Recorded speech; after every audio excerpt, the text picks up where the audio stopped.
This is a short video about the volunteers at the Wright Museum in WOLFEBORO, New Hampshire, who rebuilt a tank engine from a Sherman tank of World War II, who many men died in them. They were known as the death trap.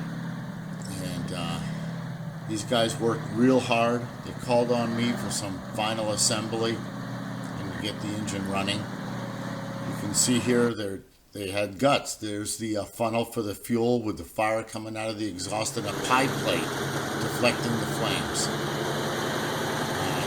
These guys are dedicated to preserving the military history of the men who served on these tanks and had horrible deaths. So I gotta hand it to them. They did a lot of hard work. I really enjoyed it. And I want to make this small video to just preserve what these guys have done, dedication they showed, getting this tank engine running and dialing it in to run really good.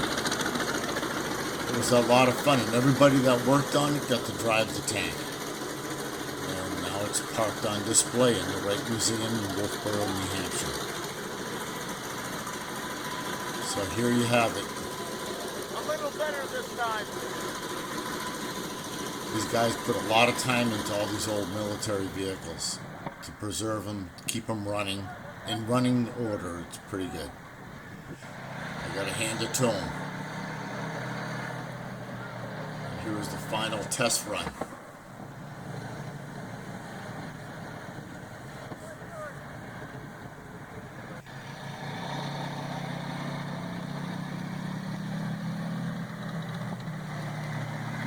Seems like this history is being lost.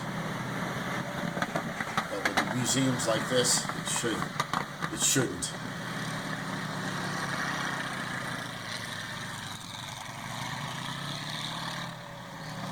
Thank you for watching.